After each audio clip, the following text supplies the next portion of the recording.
¿Cómo les va? Bueno, vamos a continuar ahora con lo que hemos denominado videoclases de 4 la número 4 a la número 6. Formalmente es lo que damos a lo largo de una clase de Informática 2, la segunda jornada dedicada a C++, pero la vamos a dividir en 3 videos para no hacerla tan densa y que se pueda digerir mejor.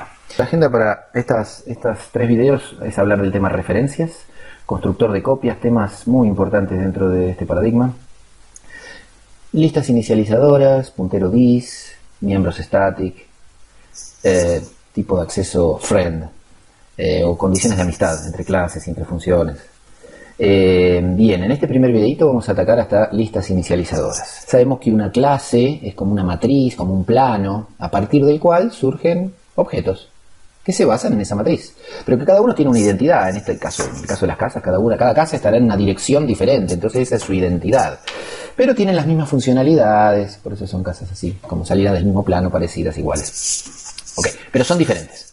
Y entonces una clase, habíamos dicho, es como una estructura, solo que tiene algunas particularidades, como por ejemplo, que además en una estructura típicamente estamos acostumbrados a armar, a compilar, juntar distintos tipos de datos para armar datos propios del lenguaje, para armar nuestro tipo de dato que se ajuste a la aplicación que uno quiere hacer. Bueno, en este caso las clases, además de los datos, que a los que se llaman en este contexto atributos, incorpora comportamientos que no dejan de ser métodos, funciones, que saben trabajar con esos atributos. Y además habíamos visto que dentro de una clase hay niveles de acceso, ámbitos de acceso. Hay un ambiente privado, donde típicamente van los datos.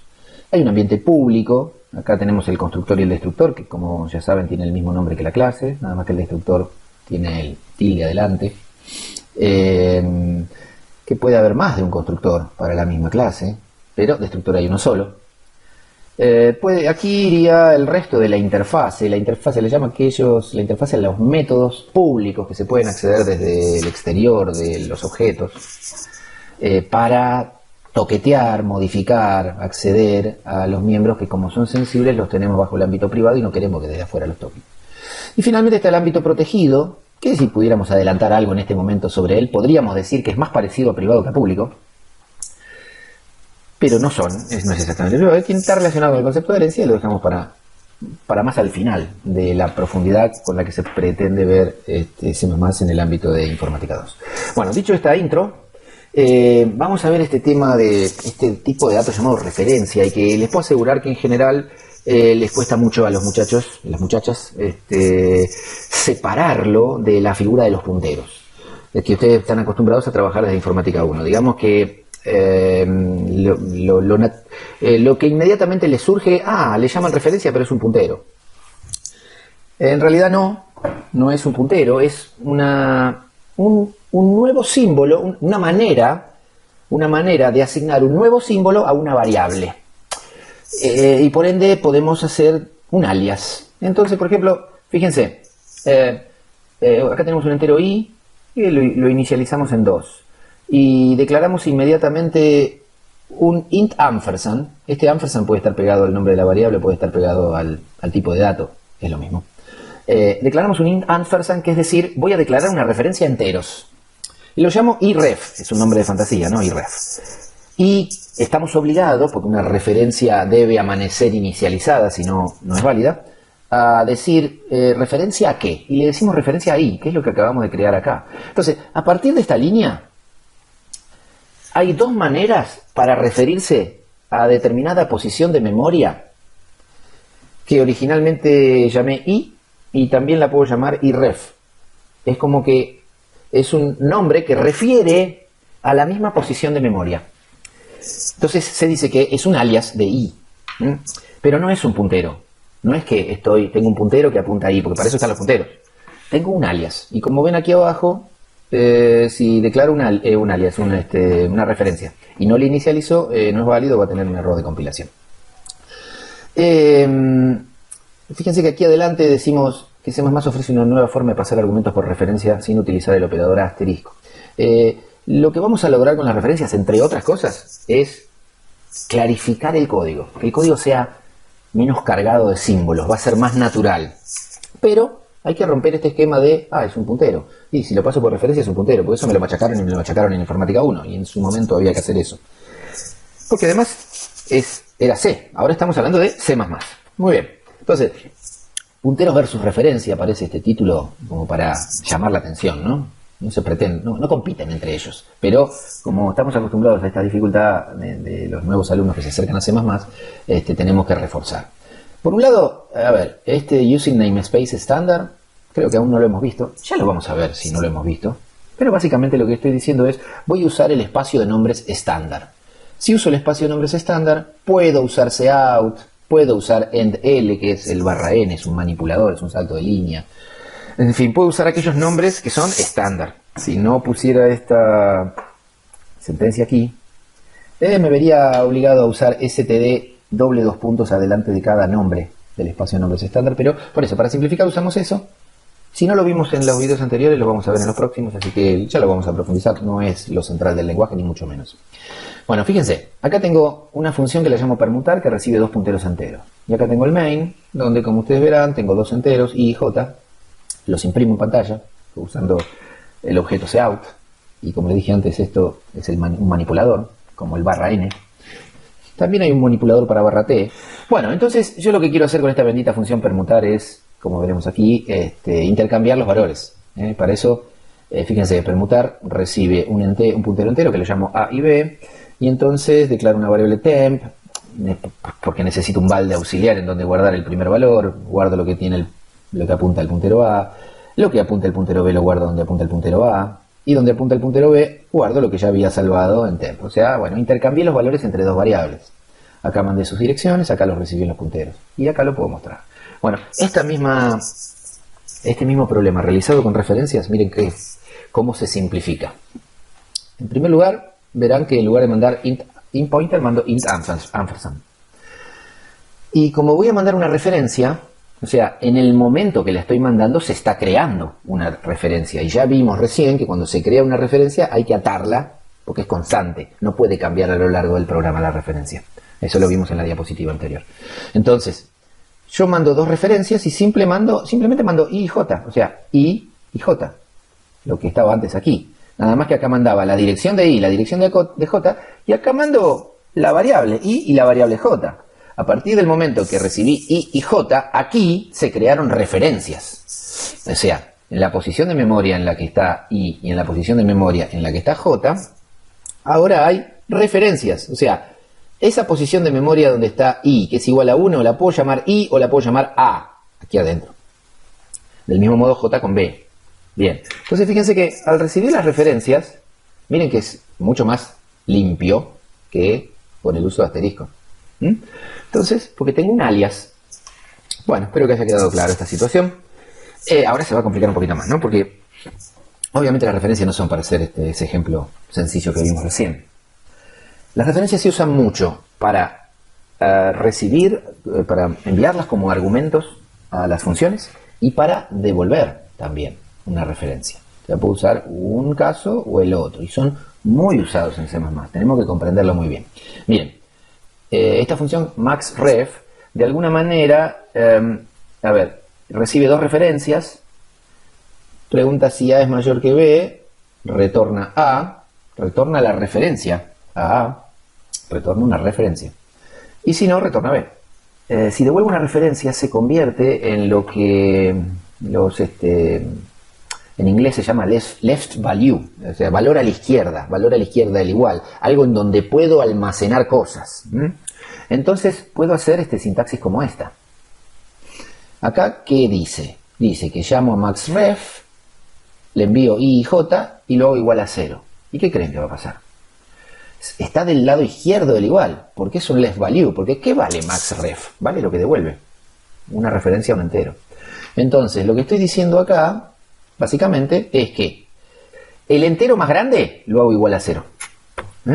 El valor de retorno es un alias del argumento de máximo valor, con lo cual el argumento que tiene mayor valor se hace igual a 0. O sea, es toda una... Hay que acomodar la cabeza para entender cómo está funcionando, ¿no? Bueno, vamos a ver vamos a ir al compilador por aquí. Primero les quiero mostrar este ejercicio que se llama acceso a miembros. Bueno, tengo una clase cuenta. Obviamente ustedes tengan en cuenta la redundancia, que estos ejemplos sencillitos están superpoblados de printfs para que cuando ustedes lo corran vean cosas y entonces, acá fue el constructor, acá fue el destructor, ahí esa fue la referencia y demás. Están sobrecargados porque son ejemplos que pretenden ser didácticos. Bueno, esta clase cuenta solo tiene como miembro privado un entero. Observen que muchas veces pueden encontrar por allí que a los miembros, los atributos de las clases, lo pueden encontrar como un guión, con un underscore a continuidad del nombre, como en este caso x-bajo, o podrían encontrarlo también, que es quizás más común, así. Es decir, m-x, miembro, como para identificar qué variable es miembro, qué variable no es miembro. Bueno, no es mandatorio esto del lenguaje, o sea que ahí simplemente pueden llamarlo x y ya. Bueno, dentro del espacio público tenemos una función llamada setX que recibe un valor entero y, como verán, lo que hace es cargar ese valor entero en el atributo x-bajo. Y después tengo una función que imprime en pantalla. Observen, ya que está lo digo, como acá no agregué using namespace estándar, que sí estaba en el otro programa, me veo obligado a usar el nombrecito cout con la referencia a su espacio de nombres. Bueno, ya lo vamos a clarificar esto. Bueno, por un lado tenemos la clase con sus métodos definidos inline. Inline se le llama cuando están definidos dentro de la clase. Por otro lado, entonces, lo típico no es hacerlo inline, lo típico es que haya un cuenta CPP, en este caso, que no está aquí, que en donde estén definidos por afuera de la clase, y que la clase, el punto H, solo tenga la referencia a cómo es la clase, pero cómo fue hecha cada método, normalmente va al CPP. En este caso, por ser un ejemplo introductorio, no hemos querido complejizar con un fuente adicional. Entonces, vamos al main. Observen, como les dije antes, hay un montón de printf, cout, ¿no? Cout es un objeto que sabe imprimir en la pantalla. Entonces, en mi main, imprimo en pantalla. ¿Qué estoy imprimiendo acá? Estoy imprimiendo la clase, para que ni que podamos ver hagamos funcionar el programa, la clase, o sea, esto que les mostré acá, la clase está en pantalla. La estoy imprimiendo. Luego que imprimí en pantalla, declaro un objeto cuenta, un puntero a cuenta y una referencia a cuenta, que como vemos, está inicializada, porque es obligatorio. En el caso del puntero podría no ser obligatorio. Acá podría no haberlo inicializado y lo tendría que inicializar más abajo. Esto que está acá es lo que acabo de hacer acá arriba, ¿no? Declaré el objeto, el puntero objeto y la referencia a un objeto, y acá lo conté. Y pongo getChar. getChar es para que el programa se detenga y me espere a un enter para que siga a la próxima acción. Bueno, ¿acá qué hago?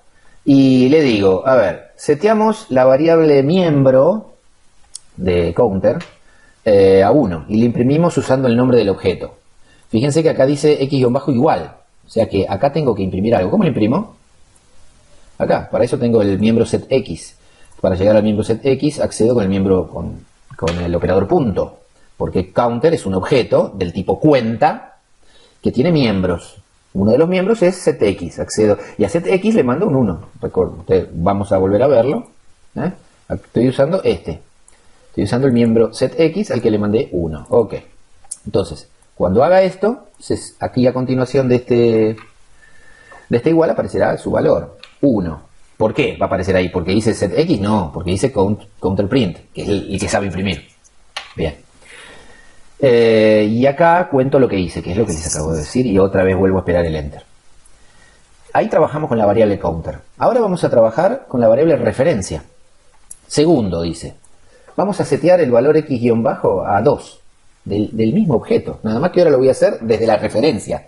Acuérdense, tenemos counterref y el puntero, que no me acuerdo cómo se llama, counterptr. Ahí está, counterptr. Entonces, ahora voy a laburar sobre el mismo objeto, pero a través de la referencia, porque la referencia es igual que el objeto original. Así fue inicializado. Entonces, le vamos a setear 2 a través del mismo método, pero ya no a través de counter, a través de counterref.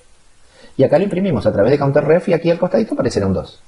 Y acá lo cuento, lo que acabo de decir. Otra vez enter, y ahora y hacemos lo mismo pero con el puntero. Entonces, tengo un counterptr que apunto a setX, que es el método, le mando 3 y después lo imprimo, y así sería tan sencillo, ¿no? Entonces, bueno, ahí está, como les dije antes, Como verán, lo primero que dije es que íbamos a imprimir la cuenta, la clase, bueno, ahí está la clase, estoy imprimiendo los tres, esto a modo didáctico. ¿Qué es lo que estuve haciendo? Eso estuve haciendo, me está esperando porque hay un get char ahí, enter.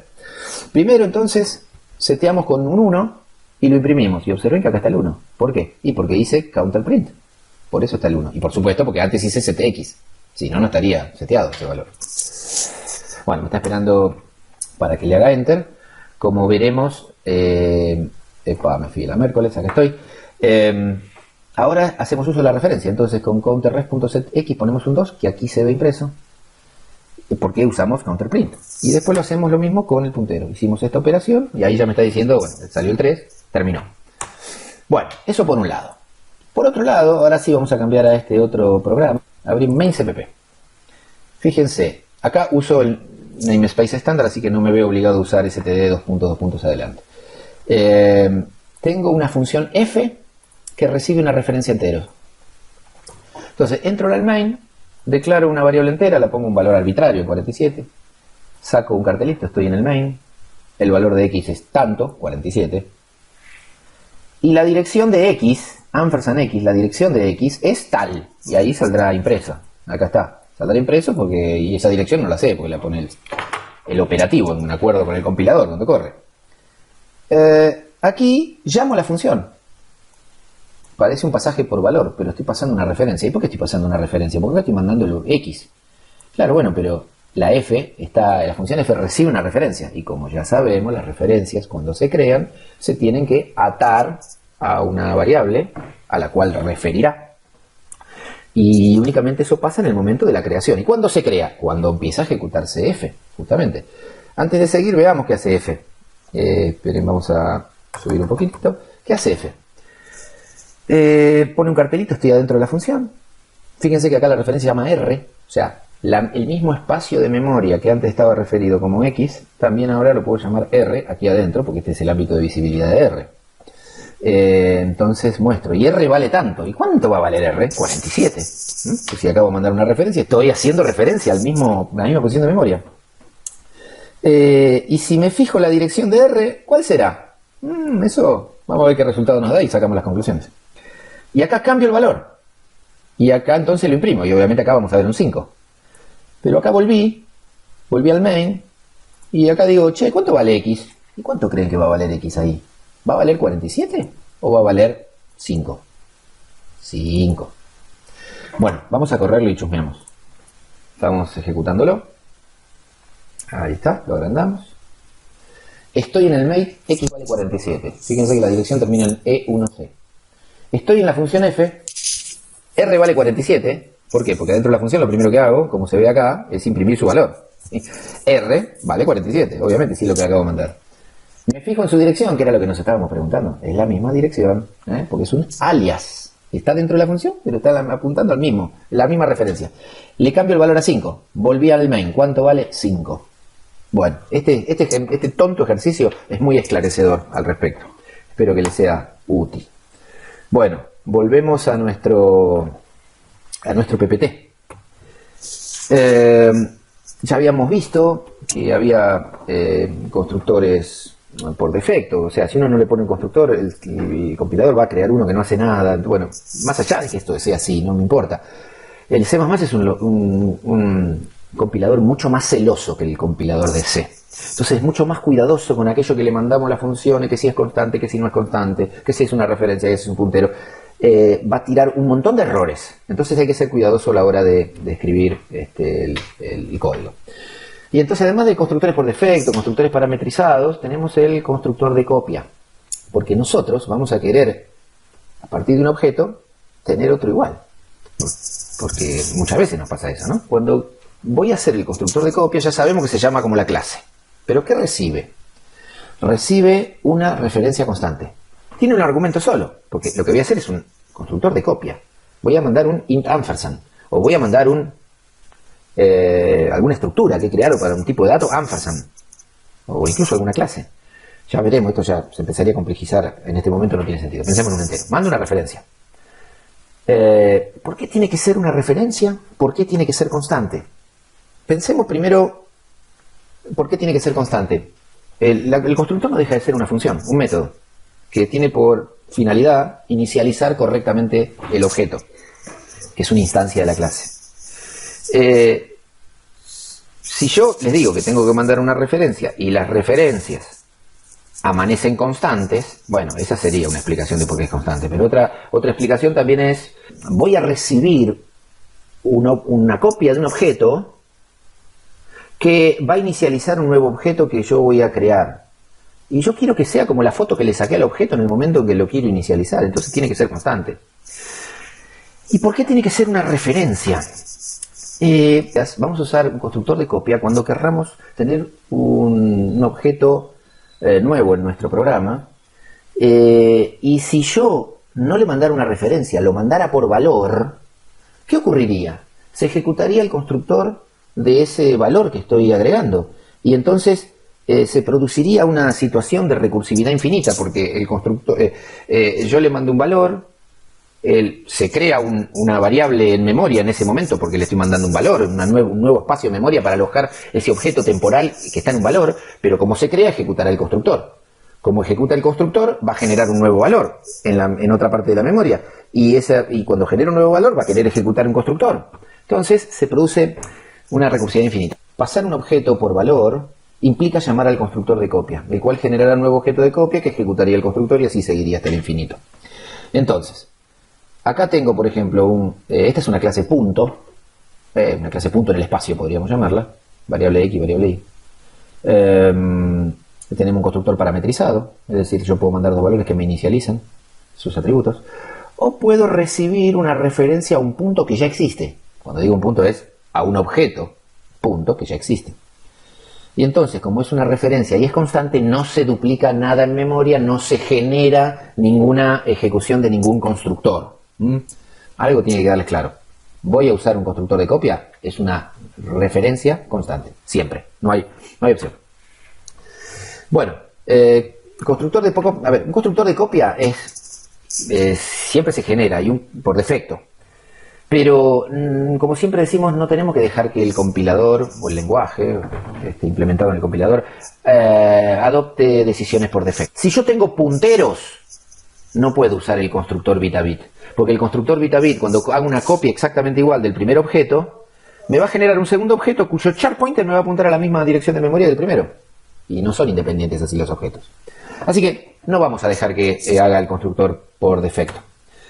Vamos a hacer nosotros nuestro constructor y con esto estamos empezando a terminar este primer videito. Observen ustedes que acá declaré que voy a generar un constructor de tipo de copia. ¿Cómo me doy cuenta que de copia? Porque estoy recibiendo un solo parámetro y es una referencia constante. ¿Cómo lo defino? Muy sencillo. X y bajo son los miembros, los atributos.